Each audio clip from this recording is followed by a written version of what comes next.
Cold open, hook, it's a Saturday.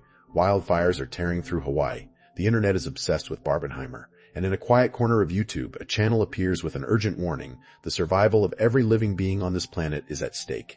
The man behind it looks completely normal. Sits in a suit, talks like an expert. There's just one problem. He doesn't move. Not his hands, not his posture, nothing. For 3.5 hours straight. Who is Egon Kolakian? The channel is called the Earth Save Science Collaborative, run by a man named Egon Kolakian. Across more than 8 heat-eyed videos, he warns about climate collapse, nanoplastics, and disinformation.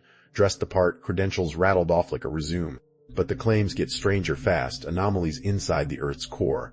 A mysterious cosmic force accelerating the planet's rotation, humanity supposedly with only a few years left. It reads less like science and more like fear dressed up in a lab coat.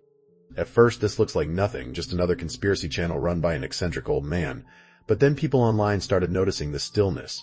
In video after video, Egon simply does not move, and that one strange detail cracked open something much bigger. The uncanny profile search for Egon online, and he's everywhere. LinkedIn, Facebook, photographed beside major figures in government and academia. His resume claims Harvard, MIT, and Stanford somehow all attended at once. But look closer at the photos and something's off. The lighting doesn't match. The edges blur strangely, faces look subtly wrong. He's been digitally inserted into moments that never happened. Combined with the eerie stillness, many online began to wonder, is Egon Kolakian even a real person, or is this one of the most elaborate synthetic personas the internet has ever produced?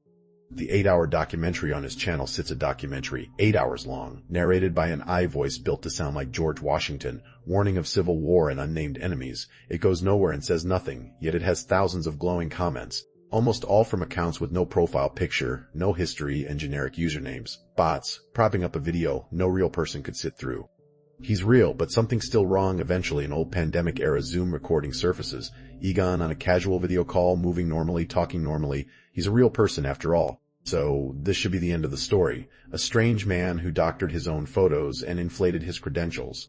Except his comment section tells a different story. The same handful of accounts appear over and over, always supportive, always pointing back to something called the Creative Society. The Creative Society, it brands itself as a global humanitarian movement. Volunteers in Atinoti countries working to build a peaceful, unified new society. Their promises sound like paradise, guaranteed income for every adult, a payout for every newborn, free healthcare, no debt, no war. It's the kind of pitch that spreads fast, and it has, flooding every social platform with polished, well-produced videos. But a 2022 investigation found that scientists invited to speak at their events had their words deliberately edited, spliced to make it sound like they endorse the group's fringe theories about the climate. It's not persuasion, it's manufactured consent. Following the money to Alatra tracing who's actually behind the Creative Society leads to one recurring name, a man who hosts their conferences, fronts their channels, and quietly runs the operation from behind the curtain. He's also the leader of a Ukrainian spiritual movement called Alatra, a group known for pseudoscience, alien mythology, and claims of secret elites who harm children. Alatra is the real core of all of this. Egon, the Creative Society, all of it funnels back here. The prophet Alatra began as a publishing house for spiritual novels featuring a reincarnated telepathic prophet. In the books, he's introduced as a martial arts teacher his students call sensei, and at points he's directly referred to by the author's real name. The fiction and the founder are the same person, and he spent 2 decades convincing followers he has supernatural powers. The allegations, a Russian journalist's interview with a former member kept anonymous for her safety, describes group coercion involving dozens of young women, framed by the leader as spiritual cleansing. Refusal, she says, was met with threats of damnation. In 2230, Ukrainian authorities raided more than 20 of the group's compounds. Officials in both Ukraine and Russia have separately flagged the organization as a serious concern. Reaching for power, Alatra's ambitions don't stop at followers. A former presidential candidate and a prominent pastor have both promoted the group's messaging for years, spreading its climate claims and its universal income promises to wider political audiences. It's a slow, patient push toward legitimacy and influence.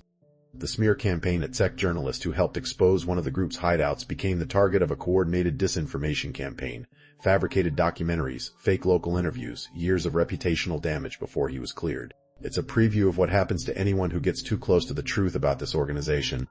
Outrow, what started as one man who wouldn't move his hands, unraveled into a story about digital fabrication, manufactured movements, and an organization willing to go to extraordinary lengths to protect itself. The people still caught inside it, and the ones who tried to expose it, are still paying the price today.